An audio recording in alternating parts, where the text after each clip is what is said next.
Welcome back students. हम लोग बात कर रहे थे पासिंग पैरामीटर्स और उसमें भी हमने फर्स्ट टाइप डिस्कस कर लिया था पोजिशनल आर्ग्यूमेंट्स के बारे में, जिसे रिक्वायर्ड आर्ग्यूमेंट्स भी बोला जाता है। तो बच्चों, आज हम अब नेक्स्ट टॉपिक पे बात करेंगे डिफ़ॉल्ट आर्ग्यूमेंट्स। डिफ़ॉल्ट आर्ग्यूमेंट्स क्या होता है बच्चों? आपको नाम से ही थोड़ा क्लियर होगा। डिफ़ॉल्ट मतलब ऑटोमेटिक, है ना। आप देख रहे होंगे यहाँ पर एक फंक्शन की डेफिनेशन लिखी गई है, def interest principal time rate equals to 0.10। तो यहाँ बच्चों डिफ़ॉल्ट पैरामीटर्स क्या होते हैं? आपने अभी इससे पहले ऐसा नहीं देखा था। आप सिर्फ क्या देखते थे कि फंक्शन डेफिनेशन में केवल वेरिएबल के नाम यूज़ किए जाते थे, बट इस केस में तो क्या हो रहा है, यहाँ पर ये फंक्शन डिफाइन करते समय पैरामीटर में वैल्यू असाइन कर रहा है। जैसे rate equals to 0.10, what does it mean? Let's see. Default parameters are what?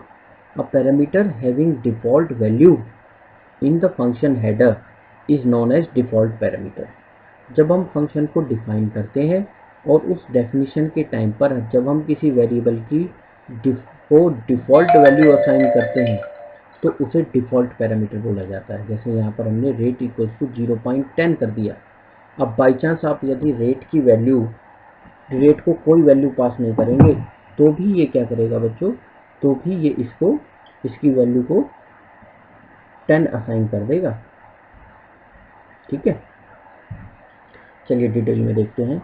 यहाँ बच्चों मैंने एक फंक्शन की डेफिनेशन लिखी है बुक में। इन्होंने इंटरेस्ट, जिसमें 3 पैरामीटर पास किए, रिसीव करेंगे value, principal time and rate, और रेट को मैंने एक डिफ़ॉल्ट वैल्यू इन्होंने असाइन किया, रेट इक्वल्स टू 0.10। अब इनकी फंक्शन कॉलिंग देखते हैं बच्चों। देखिए, सबसे पहले मैंने यहाँ इंटरेस्ट फंक्शन को कॉल किया इन्होंने, और कॉलिंग के टाइम पर केवल 2 वैल्यू पास की, और दोनों क्या हैं? दोनों लिटरल हैं, 5400 एंड 2। तो ये क्या करेगा बच्चों? एज पर रूल तो यहाँ पर 3 वैल्यू होनी चाहिए, क्योंकि फंक्शन की डेफिनेशन के टाइम पर आपने 3 वेरिएबल यूज़ किए हैं, 3 पैरामीटर यूज़ किए हैं, तो ये 3 वैल्यू होनी चाहिए फंक्शन की कॉलिंग टाइम पर।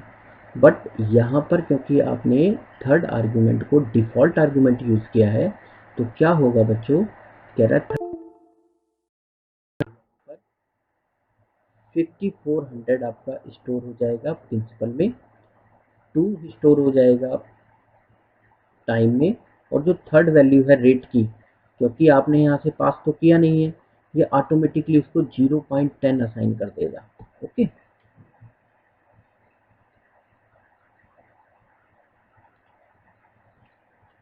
तो ये होता है बच्चों डिफ़ॉल्ट आर्ग्यूमेंट्स।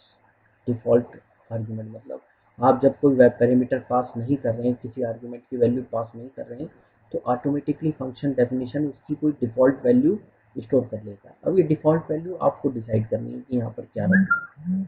अब नेक्स्ट देखिए, एक फंक्शन कॉल, यहाँ पर तीनों वैल्यू आपको दी गई है, 6100, 3 एंड 0.15। अब क्या होगा भाई? नो आर्ग्यूमेंट मिसिंग, अब कोई आर्ग्यूमेंट मिस नहीं। तो इस केस में बच्चों, जिस सीक्वेंस में यहाँ पर वैल्यू पास कर रहे हो, आर्ग्यूमेंट पास कर रहे हो, उसी सीक्वेंस में ये पैरामीटर्स में कॉपी हो जाएगा फंक्शन की डेफिनेशन के टाइम पर। 6100 प्रिंसिपल वेरिएबल में चला जाएगा, 3 टाइम में चला जाएगा, 0.15 वो रेट में कॉपी हो जाएगा। इस बार ये इसकी वैल्यू 0.10 नहीं लेगा, क्योंकि इस बार आपको आर्ग्यूमेंट की वैल्यू गिवन है, तो 0.15 ही जाके रेट में कॉपी होगा। ये 0.10 तभी लेगा जब ये कॉलिंग के टाइम पर ये मिसिंग होगी वैल्यू रेट की। जैसे फर्स्ट केस में यहाँ पर वैल्यू मिसिंग थी, इसीलिए इसने 0.10 लिया था। But in case if you mention the value, then the value that we have given in function call, it will copy to the variable that is being used as default argument, right? तो ये होता है बच्चों आपका second type. Third type देखिए बच्चों, keyword and named arguments होता है। कीवर्ड एंड नेम्ड आर्ग्यूमेंट्स, इसमें क्या होता है बच्चों? कई बार हम क्या करते हैं बच्चों, जब कभी फंक्शन डेफिनेशन लिखते हैं तो उस टाइम पर जो वेरिएबल हमने फंक्शन की डेफिनेशन के टाइम पे यूज़ किए हैं, एग्जैक्टली वही वेरिएबल के नाम हम फंक्शन की कॉलिंग के टाइम पर भी यूज़ करते हैं। तो उस केस में पाइथन हमें फ्लेक्सिबिलिटी प्रोवाइड करता है कि आप यदि सेम आर्ग्यूमेंट में जो वेरिएबल हैं उनके नाम और फंक्शन की डेफिनेशन में जो पैरामीटर्स हैं उनके नाम यदि सेम रखते हो तो उन्हें किसी भी ऑर्डर में कॉलिंग के टाइम पर आप लिख सकते हैं। जैसे देखिए यहाँ पर मेरे पास डेफिनेशन में पहले प्रिंट प्रिंसिपल के लिए PRIN, फिर टाइम के लिए टाइम और रेट के लिए रेट वेरिएबल यूज़ किया गया था। यहाँ बच्चों आप देखें मैंने principal time and rate use किया है ना, और तीनों की वैल्यू मेंशन की है तो ओके। बट मैं आगे इनको आगे आगे पीछे भी मैं इनको स्विच कर सकता हूँ। ठीक है, जैसे आप देखो पहले प्रिंसिपल वेरिएबल है बट इस बार मैंने टाइम लिख दिया, सेकंड में प्रिंसिपल लिख दिया, फिर रेट। तो क्या करेगा ये, ऐसा नहीं होगा कि टाइम 4 की वैल्यू जाकर प्रिंसिपल में स्टोर करेगा, नो, ये मैच करेगा। इसने देख लिया कि आप सेम कीवर्ड यूज कर रहे हो, सेम नेम के आर्गुमेंट यूज कर रहे हो, तो टाइम की वैल्यू को टाइम में जाकर ही कॉपी करेगा, पिन PRIN की वैल्यू को प्रिंसिपल अमाउंट की वैल्यू को प्रिंसिपल अमाउंट में करेगा, रेट की वैल्यू को रेट में करेगा। ठीक है, यहाँ देखो रेट को टाइम के बाद यूज कर दिया, प्रिंसिपल अमाउंट को लास्ट में ले गए। तो उनको बोला जाता है कीवर्ड एंड नेम्ड आर्गुमेंट, कि अपने नेम से एक दूसरे को मैच करते हुए स्टोर करते हैं।